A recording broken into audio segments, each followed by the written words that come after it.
Hey everyone, welcome back to our channel. I'm Cassandra Hope, founder of the IBS Academy. And some of you might know, some of you might not know, but I'm also a certified personal trainer. I have been for 9 years, and I specialize in holistic weight loss for my clients. So it's really cool when I get to combine my specialty in gut health as well as weight loss, or healthy body composition for you guys. And that's what today's topic is going to be on. It's how to keep your beach bod this summer when there are barbecues and alcohol and there's probably an influx of inflammation happening, especially if you have IBS.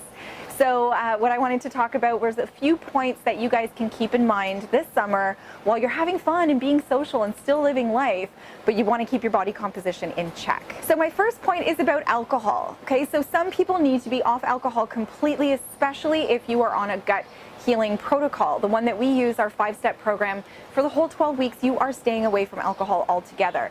But if you're not on our Gut Restore program, or you can tolerate some alcohol, it's important to choose some that have the least amount of impact on the body. So what I usually tend to recommend are things that are gluten-free. So something like tequila would be a good one, versus vodkas and rye-based alcohols, which do contain gluten and can cause a lot more inflammation and disruption in the gut and liver. When the gut and liver are not functioning properly, that's when we start to see water retention, maybe some fat retention and fat gain, because your metabolism is slowed down and inflammation is present. So something like tequila with soda or water and lime would be really good. Or wine, a beautiful organic red or white wine. It's rich in antioxidants and there's no added sugar.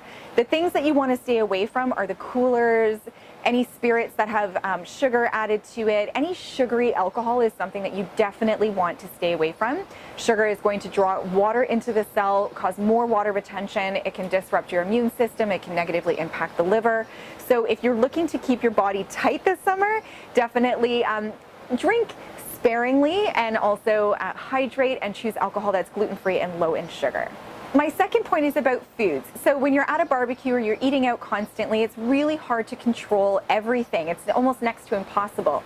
But if you are avoiding the top 3 things that cause the most inflammation, which are gluten, dairy, and sugar, chances are you'll be able to keep things in check. So that might look like you're eating a burger without the burger bun, or you're skipping the French fries that might have gluten on them.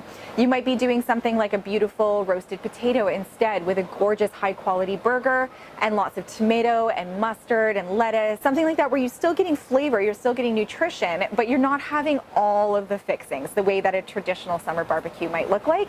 And that's fine. I eat that way myself and I've learned to love it, and I don't feel like I'm missing out because I've shifted my views on what is enjoyable. What is enjoyable is something that nourishes my body and also allows me to feel good after I've eaten it. I don't want to feel like crap after I eat. I don't want to gain weight and have excess water retention and inflammation. So I feel like I'm doing a good thing when I skip the burger bun and the French fries and all of that. Okay, so chances are you are not going to get through the whole summer drinking perfect alcohol and eating perfectly at every barbecue. So if you fall off the wagon or cheat, or however you want to, whatever word you want to use to describe that, there are ways that you can reduce the impact on the gut and liver and your body composition. So things like making sure that you're having a daily bowel movement.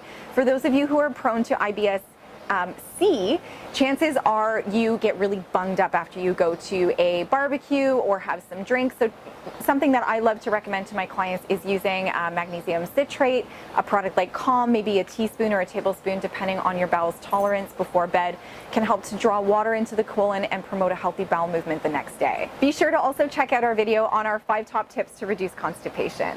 A lot of people think they drink enough water, but they don't. So if you are going to go out and have some alcohol, or you're eating out and you know that chances are the next morning you're going to have a sluggish bowel, make sure that you're drinking 2 to 3 liters of really high quality water.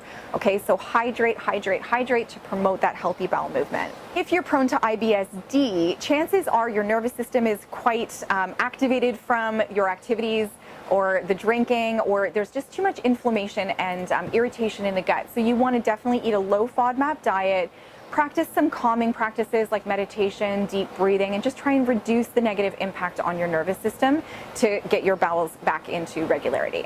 And then sleep. So if you are out and you're having a blast and you are not getting enough sleep, make sure the next day that you are in bed at a reasonable time. You're staying away from blue light before bed. And hopefully, if you get the chance, you can wake up without an alarm clock and just get a really restful sleep so that your body can detoxify and repair and your nervous system can get back in check.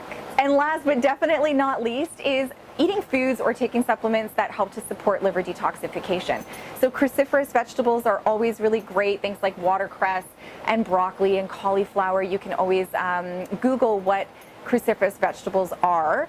For those of you with IBS, chances are you might not tolerate things like cauliflower very well, so make sure that you're cross-referencing those lists so that you're not negatively impacting your gut health while you're trying to support detoxification.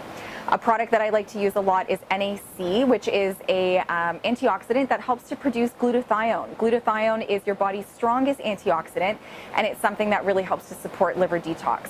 So NAC could be a really good one, but as always, I recommend that you check in with your primary healthcare practitioner to make sure that NAC is the right supplement for you. So I hope these tips have been helpful and have helped to shed some light. Maybe they're new tips, maybe they're old tips and you just needed a reminder, but I am definitely practicing all of them this summer because I'm living life. I'm gonna have some drinks, I'm gonna go to barbecues, but my body composition and body health is really important to me, so I'm definitely practicing all of these points. Thank you so much for joining us. I love sharing this information with you, and if you love it too, please subscribe to our channel and follow us on all of our social media so that we can keep giving you the goods. I'll see you guys soon. Ciao.